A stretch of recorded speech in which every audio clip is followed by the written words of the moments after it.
എല്ലാ കൂട്ടുകാർക്കും സ്വാഗതം. ഞാൻ ഷക്കീൽ അഹമ്മദ്. S5 എലക്ടീവ് സബ്ജക്റ്റാണ് ഞാൻ ഇന്ന് നിങ്ങൾക്ക് വേണ്ടി എടുക്കുന്നത്. ഇത്രയും കാലം നമ്മളെല്ലാവരും ക്ലാസ് റൂമിൽ ഇരുന്നിട്ടായിരുന്നു നമ്മുടെ പഠനങ്ങളൊക്കെ. ഇന്ന് ലോകം നേരിട്ടുകൊണ്ടിരിക്കുന്ന ഒരു പ്രത്യേക സാഹചര്യം, COVID-19 എന്ന മഹാമാരി, അതിൻ്റെ പശ്ചാത്തലത്തിൽ നമ്മുടെ എല്ലാം പഠനം മറ്റൊരു തലത്തിലേക്ക് മാറിയിരിക്കുകയാണ്. നമ്മുടെ ക്ലാസ് റൂമിന് പകരം വീട്ടിലെ റൂമുകളിൽ നമ്മൾ പ്രത്യേകം സജ്ജീകരിച്ചിട്ടുള്ള പഠനമുറികളിൽ ഇരുന്നിട്ട്, സ്റ്റഡി സ്പേസിൽ ഇരുന്നിട്ടായിരിക്കണം നിങ്ങളെല്ലാവരും ഈ ക്ലാസ് കേൾക്കുന്നത് എന്ന് ഞാൻ വിശ്വസിക്കുന്നു. നമ്മളൊരിക്കലും പ്രതീക്ഷിച്ചിട്ടുണ്ടായിരുന്നില്ല ഇത്തരത്തിൽ നമ്മുടെ ഈ പഠന സമയത്ത് തന്നെ നമ്മുടെ പഠന രീതി ഇങ്ങനെ മാറും എന്നുള്ളത്. പക്ഷെ നമ്മളെല്ലാവരും മുൻകൂട്ടി കണ്ടിട്ടുണ്ടായിരുന്നു ഇനിയുള്ള പഠനത്തിൻ്റെ രീതി ഏകദേശം ഇതുപോലെ ആയിരിക്കാം എന്നുള്ളത്. എന്നിരുന്നാലും നിങ്ങളെല്ലാവരും അതീവ ജാഗ്രതയോടുകൂടിയും കരുതലോടുകൂടി ഇരിക്കണമെന്ന് ഓർമ്മിപ്പിക്കുകയാണ്. നിങ്ങളെ ഞാൻ ഒന്നും കൂടിയും എൻ്റെ ഈ ക്ലാസ്സിലേക്ക് സ്വാഗതം ചെയ്യാം. നമ്മുടെ ഈ ക്ലാസ്സിൻ്റെ പ്രത്യേകത എന്ന് പറയാം, ഓൺലൈൻ മീഡിയയിലൂടെയാണ്, നമ്മളൊരു വീഡിയോയിലൂടെയാണ് നമ്മൾ ക്ലാസ് കേട്ടുകൊണ്ടിരിക്കുന്നത്. നിങ്ങളുടെ ക്ലാസ് എടുക്കുന്ന ആളെ നേരിട്ട് കാണാത്തത് കൊണ്ട് തന്നെ നിങ്ങൾക്ക് അലസത ഉണ്ടായിരിക്കാം, ബോറടിക്കാം. പക്ഷെ നിങ്ങൾ പരമാവധി സഹിച്ചും ക്ഷമിച്ചും ക്ലാസ് കേൾക്കണം. നമുക്കിതല്ലാതെ മറ്റൊരു മാർഗം ഇപ്പോൾ നമുക്കിവിടെ അവൈലബിൾ അല്ലാത്തത് കൊണ്ടാണ് നമ്മൾ ഇങ്ങനൊരു മാർഗ്ഗങ്ങൾ സ്വീകരിക്കുന്നത്. നമുക്ക് നമ്മുടെ കാര്യത്തിലേക്ക് കിടക്കാം, ക്ലാസ്സിലേക്ക് കിടക്കാം. എല്ലാവരും എലക്റ്റീവിന് ഒരു ബുക്കും അതനുസരിച്ചുള്ള എഴുതാനുള്ള പേനകളും മറ്റു കാര്യങ്ങളും എല്ലാം തയ്യാറാക്കി വെച്ചിട്ടുണ്ടാകും എന്നാണ് ഞാൻ വിശ്വസിക്കുന്നത്. നമ്മൾ ഡിപ്ലോമ സ്റ്റുഡൻസ് ആണ്, സിവിൽ എഞ്ചിനീയറിംഗ് ഡിപ്ലോമ സ്റ്റുഡൻസ് ആണ്. 2 വർഷം പൂർത്തിയാക്കി അവസാന വർഷം, ഡിപ്ലോമയുടെ അവസാന വർഷമായ 3-ാം വർഷത്തിലേക്ക്, അതായത് 5-ാം സെമസ്റ്ററിലേക്ക് പ്രവേശിച്ചിരിക്കുന്ന മിടുക്കന്മാരും മിടുക്കികളുമാണ്. സ്വാഭാവികമായും നമ്മൾ എന്തിനാണ് പഠിക്കുന്നത് എന്നുള്ളത് നമ്മുടെ അടുത്തുള്ള ആൾക്കാർ ചോദിക്കുമ്പോൾ നമ്മൾ പറഞ്ഞു കൊടുക്കും, ഞാൻ സിവിൽ എഞ്ചിനീയറിങ്ങിനാണ് പഠിക്കുന്നത്, അല്ലേ? നിങ്ങളെന്താ മറുപടി പറഞ്ഞു കൊടുക്കുക? സിവിൽ എഞ്ചിനീയറിങ്ങിനാണ് പഠിക്കുന്നത്. ആക്ച്വലി എന്താണ് സിവിൽ എഞ്ചിനീയറിംഗ്?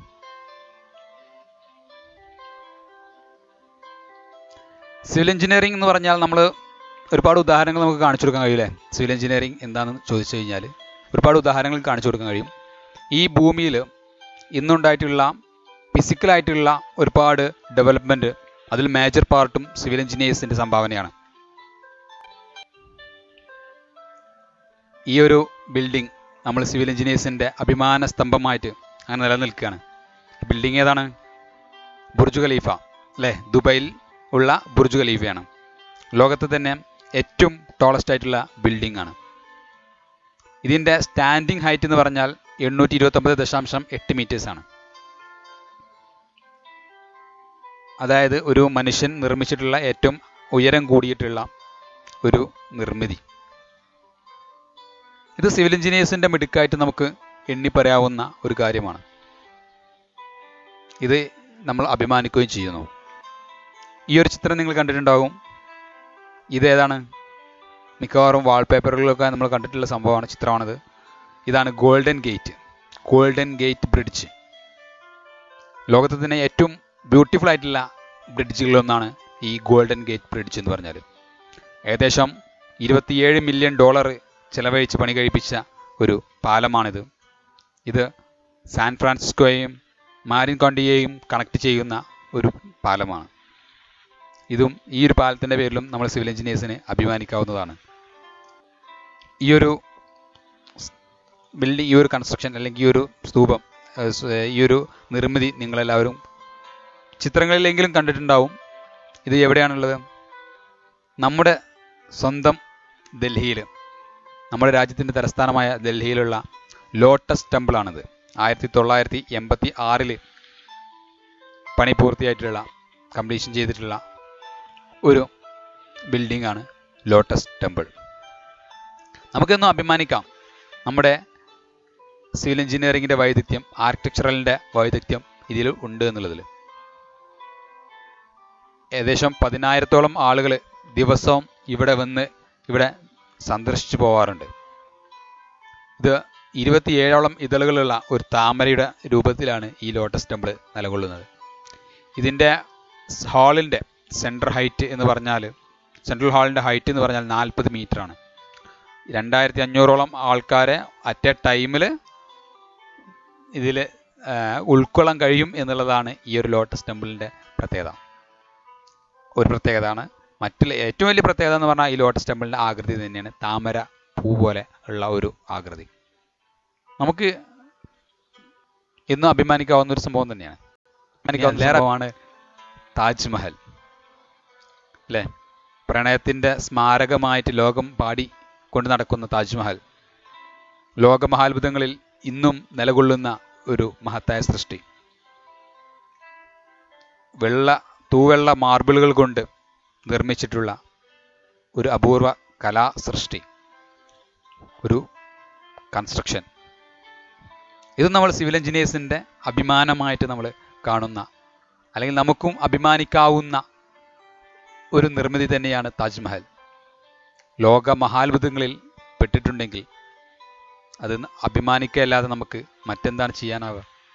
പക്ഷേ ഇന്ന് നമ്മുടെ കാലാവസ്ഥയുടെ പ്രശ്നം കൊണ്ട് താജ്മഹലിൻ്റെ തൂവെള്ള നിറത്തിന് അല്പം മഞ്ഞ നിറം വന്നിട്ടുണ്ട് എന്നുള്ളതാണ് കാലാവസ്ഥ നിരീക്ഷകരും ഇതിൻ്റെ ആർക്കിയോളജിക്കൽ ഡിപ്പാർട്ട്മെൻറ്റും പറയുന്നത്. ഇതിലെ ഓരോ നിർമ്മിതിയും വളരെ അത്ഭുതം നിറഞ്ഞതാണ്. എഞ്ചിനീയറിംഗ് വൈദഗ്ധ്യമാണ് ഇതിൽ കാണുന്നത് ഓരോന്നിനും. ആ 4 കാണുന്ന തൂണുകളും അതുപോലെ തന്നെ അതിൻ്റെ ആ ഡോമും കാര്യങ്ങളെല്ലാം വളരെയധികം സിവിൽ എഞ്ചിനീയറിങ്ങിൻ്റെ വൈദഗ്ധ്യം നിറഞ്ഞ ഒരു സംഭവമാണ്. കുത്തുബ് മിനാർ, ഈ ഒരു സംഭവം എന്താണെന്ന് മനസ്സിലായോ? ഡാമാണ്. നമ്മുടെ സ്വന്തം കേരളത്തിലുള്ള ഇടുക്കി ഡാം. കുറവൻ മലയെയും കുറത്തിമലയെയും യോജിപ്പിച്ച് നിർമ്മിച്ചിട്ടുള്ള ഈ ഡാം ഡബിൾ ആർച്ച് മെത്തേഡിലാണ് ആ ഡാം നിർമ്മിച്ചിട്ടുള്ളത്. അതുകൊണ്ട് തന്നെ ഒരുപാട് ലക്ഷക്കണക്കിന് ലിറ്റേഴ്സ് വെള്ളം അതിൽ ഉൾക്കൊള്ളാൻ സാധിക്കുന്ന ഒരു ഡാം. ഇതും നമ്മുടെ സിവിൽ എഞ്ചിനീയേഴ്സിൻ്റെ അഭിമാനമായിട്ട് നമുക്ക് എടുത്തു പറയാവുന്നതാണ്. ഈ ഒരു ചിത്രം കണ്ടിട്ടുണ്ടോ? ഇതെന്താണ്? പറയോ? അതെ, നമ്മൾ പിസയിലെ ചെരിഞ്ഞ ഗോപുരം എന്ന് പറയപ്പെടുന്ന ലീനിങ് ടവർ ഓഫ് പിസ, അല്ലേ? ലീനിങ് ചെയ്തുകൊണ്ടിരിക്കുന്ന ഒരു ടവറാണ് ഇത്. നമ്മുടെ സിവിൽ എഞ്ചിനീയേഴ്സിൻ്റെ അഭിമാനമാണോ? ജനങ്ങളെല്ലാവരും അട്രാക്ട് ചെയ്യപ്പെട്ടിട്ടുള്ള ഒരു ടൂറിസ്റ്റ് പ്ലേസ് ആണ് എന്നുള്ളതുകൊണ്ട് നമുക്ക് പറയാം. പക്ഷേ ഇത് ടൂറിസ്റ്റ് പ്ലേസ് ആകാൻ കാരണം, ജനങ്ങളെ അട്രാക്ട് ചെയ്യാൻ കാരണം എന്താണ്? ഇതിൻ്റെ ചെരിവാണ്, അല്ലേ? അതായത് ഇത് ഭൂമിയിൽ നിന്നും വെർട്ടിക്കലിൽ നിന്നും ഒരു 4 ഡിഗ്രിയോളം ചെരിഞ്ഞിട്ടാണ് ഉള്ളത്. ഇത് ശരിക്കും നമ്മൾ സിവിൽ എഞ്ചിനീയേഴ്സിൻ്റെ ഫെയിലിംഗ് ആണ്, നമ്മുടെ പരാജയമാണ് ഇവിടെ കാണുന്നത്. ഇതിൻ്റെ ഫൗണ്ടേഷൻ സെറ്റിലായിക്കൊണ്ടിരിക്കുകയാണ്. തൊട്ടടുത്തുള്ള ബിൽഡിങ്ങുമായിട്ട് ഒന്ന് തട്ടിച്ച് നോക്കുമ്പോൾ നമുക്ക് മനസ്സിലാക്കാം ഇതിന് ചെരിവുണ്ടെന്ന്, അല്ലേ? അതായത് നേരെയുള്ള ഈ ഒരു ബിൽഡിങ് 4 ഡിഗ്രിയോളം ഇങ്ങോട്ടേക്ക് ചരിഞ്ഞിട്ടാണ് നിൽക്കുന്നത് എന്നർത്ഥം. ഇതൊരു പാലമായിരുന്നു. പാലം ഇപ്പോഴത്തെ അവസ്ഥ കണ്ടില്ലേ നിങ്ങൾ? എന്ത് സംഭവിച്ചിട്ടുള്ളത്? പാലത്തിന് സെൻറ്റർ ഭാഗം പൊളിഞ്ഞു പോയിട്ടുണ്ട്. ഒരുപാട് കാരണങ്ങളുണ്ടാവാം, കാലപ്പഴക്കം ആയിരിക്കാം. പക്ഷേ മെയിൻ കാരണം അതല്ല. അതിന് നടുക്ക് ഒരു സംഭവം പോയിട്ടുണ്ട്. അതിനെ താങ്ങി നിർത്തിയിരുന്ന, അല്ലേ? ഇവിടെ ഒരു പിയർ ഉണ്ടായിരുന്നു, അല്ലേ? പിയർ എന്ന് പറഞ്ഞാൽ ഇതുപോലുള്ള ഒരു സംഭവം, ഒരു പിയർ നേരത്തെ കണ്ട ആ സ്ഥലത്തുണ്ടായിരുന്നു. ഇവിടെ നിന്ന് അത് പൊളിഞ്ഞു പോയി, പാലം തകർന്നു പോയി. ഇത് ഒരു ഫെയിലിയർ തന്നെയാണ്, ഒരു തകർച്ച തന്നെയാണ്. ഇതിൻ്റെ ഫൗണ്ടേഷൻ്റെ തകർച്ചയായിരിക്കാം, വെള്ളം കൂടുതൽ വന്നതായിരിക്കാം, കാരണങ്ങൾ പലതും ഉണ്ടാവാം. പക്ഷേ ഇതൊരു തകർച്ച തന്നെയാണ്. ഇത് നമ്മുടെ സാധാരണഗതിയിൽ നമ്മുടെയൊക്കെ വീടുകളിലോ അല്ലെങ്കിൽ നമ്മുടെ നാട്ടിലൊക്കെ ഉള്ള ബിൽഡിങ്ങുകളിലും ഒക്കെ കാണുന്നൊരു കാഴ്ചകളാണ്. പൊട്ടിപ്പൊളിഞ്ഞു കൊണ്ടിരിക്കുന്ന, അല്ലേ? പൊളിഞ്ഞുകൊണ്ടിരിക്കുന്നത് കാഴ്ച. എന്താണ് പൊളിഞ്ഞുകൊണ്ടിരിക്കുന്നത്? പല കാരണങ്ങളുണ്ടാവാം. അതിൻ്റെ ബലക്ഷയം വരാനുള്ള കാരണങ്ങൾ ലോഡ് കൂടുതലായിരിക്കാം, നിർമ്മാണത്തിലുള്ള പിഴവുകളായിരിക്കാം, കാലപ്പഴക്കങ്ങളായിരിക്കാം, ഒരുപാട് കാരണങ്ങളായിരിക്കാം. ഇതും നമ്മുടെ പരിധിയിൽപ്പെട്ട കാര്യങ്ങൾ തന്നെയാണ്. ഇത് എന്തുകൊണ്ട് പൊളിഞ്ഞു, എങ്ങനെ പൊളിഞ്ഞു എന്നുള്ള കാര്യങ്ങളൊക്കെ പഠിക്കേണ്ടത്, മനസ്സിലാക്കേണ്ടത് നമ്മുടെ കടമയാണ്. ഇതൊക്കെ ചോദ്യം വരിക നമ്മളോട് തന്നെയാണ്. നേരത്തെ നമ്മൾ കണ്ട് അഭിമാനിച്ചിട്ടുണ്ടെങ്കിൽ ഇവിടെ നമ്മൾ ചോദ്യങ്ങൾക്ക് ഉത്തരം നൽകേണ്ട സമയമാണ്. ഒരു വീടല്ല, ഒരു അപ്പാർട്ട്മെൻറ്റ് അല്ലേ, ഒരു സെറ്റിൽമെൻറ്റ് കാരണം, സോയിൽ സെറ്റിൽമെൻറ്റ് കാരണം പൊളിഞ്ഞിരിക്കുന്നത്, തകർന്നിരിക്കുന്നത്. ഇത് സിവിൽ എഞ്ചിനീയറിങ്ങിൻ്റെ നിർമ്മാണത്തിലുള്ള പിഴവ് തന്നെയാണിത്. അതിൻ്റെ ഫൗണ്ടേഷൻ്റെ മറ്റു കാര്യങ്ങളിലൊക്കെ ബലങ്ങൾ നോക്കാനും അവിടുത്തെ സേഫ്റ്റി കാര്യങ്ങൾ നോക്കാനും ഒക്കെ നമ്മൾ, അല്ലെങ്കിൽ അവിടെ സംഭവിച്ചിട്ടുള്ള പരാജയം, നമ്മുടെ കഴിഞ്ഞ വർഷം നടന്നിട്ടുള്ള പ്രളയത്തിലുള്ള, നമ്മുടെ നാട്ടിൽ തന്നെ നടന്നിട്ടുള്ള ഒരു സംഭവത്തിൻ്റെ ദൃശ്യമാണിത്. നേരത്തെ ഉള്ളതൊക്കെ നമ്മൾ മനുഷ്യർ ചെയ്തിട്ടുണ്ടെങ്കിൽ ഇത് പ്രകൃതിയിൽ നിന്ന് വരുന്നത്. പക്ഷേ ഇതും മനുഷ്യരുടെ ചെറിയ പ്രശ്നങ്ങൾ ഉണ്ടാവാം അല്ലേ. വെള്ളം കൂടി വന്നു, രണ്ട് ഭാഗത്തും എറോഷൻ സംഭവിച്ചു പോയി. അവസാനം റോഡ് രണ്ടായി മുറിഞ്ഞു. അപ്പുറത്തേക്കും ഇപ്പുറത്തേക്കും റോഡിൻ്റെ ഉപയോഗം നടക്കാതെയായി. നമ്മുടെ നാട്ടിൽ നടന്ന സംഭവമാണത്. ഇതിന് കാരണം എന്താ? വെള്ളം മണ്ണും കൊണ്ടുപോയി. അത് നമ്മൾ പ്രകൃതിയെ മാറ്റം കുറ്റം പറഞ്ഞാൽ മതിയാവോ? പോരാ അല്ലേ. കാരണം ആ വെള്ളം ഒലിച്ചു പോകാനുള്ള സംവിധാനം നമ്മൾ ഉണ്ടാക്കി കൊടുക്കണമായിരുന്നു. പിന്നെ അപ്രതീക്ഷിതമായി ഇത്രയൊന്നും വെള്ളം വരുന്നു നമ്മളാരും പ്രതീക്ഷിച്ചിട്ടുണ്ടായിരുന്നില്ല എന്നുള്ളൊരു യാഥാർത്ഥ്യമാണ്. എന്നാൽ ഇതോ, പത്രമാധ്യമങ്ങളിൽ നിറഞ്ഞു നിന്നിരുന്ന, ഏറെ രാഷ്ട്രീയ വിവാദങ്ങൾക്ക് വഴിവെച്ചിട്ടുള്ള സംഭവമാണിത്. പാലാരിവട്ടം ഫ്ലൈ ഓവർ ഉദ്ഘാടനം കഴിഞ്ഞ് ഏതാനും ദിവസങ്ങൾക്ക് ശേഷം ഇങ്ങനെയൊരു പരസ്യം അല്ലെങ്കിൽ ഇങ്ങനെയൊരു വാർത്ത കൂടി മാധ്യമങ്ങൾക്ക് റിപ്പോർട്ട് ചെയ്യേണ്ടി വന്നു. പഞ്ചവടി പാലം പോലെ ആയി മാറി അല്ലേ. ഇത് ആരുടെ പ്രശ്നമാണ്? ഇതിലെ രാഷ്ട്രീയം ഞാൻ പറയുന്നില്ല. ഇതിലെ മെയിൻ പ്രശ്നമായി നമ്മൾ എണ്ണേണ്ടത് കോൺട്രാക്ടേഴ്സിൻ്റെ, സിവിൽ എഞ്ചിനീയേഴ്സിൻ്റെ തന്നെ പ്രശ്നമാണിത്. കാരണം നമ്മുടെ ഉത്തരവാദിത്തമാണ് നമ്മുടെ നിർമ്മിതികൾ അതിൻ്റെ ഡ്യൂറബിലിറ്റി പീരീഡ് കഴിയുന്നത് വരെ നിലനിൽക്കുക എന്നുള്ളത്. എന്നിട്ട് എന്ത് സംഭവിച്ചത്? ഇത് ടെസ്റ്റ് ചെയ്യാൻ വന്നത് ആളാണ്. അറിയാമോ ഇതാരാണെന്നുള്ളത്? ഈ പാലത്തിൻ്റെ പ്രശ്നങ്ങൾ എന്തൊക്കെയാണെന്നുള്ളത് പഠിക്കാൻ വന്നിട്ടുള്ള, നമുക്കെല്ലാവർക്കും അഭിമാനിക്കാവുന്ന ഒരു വ്യക്തിയാണ്. ഇദ്ദേഹത്തിൻ്റെ പേര് ഇ. ശ്രീധരൻ എന്നാണ്.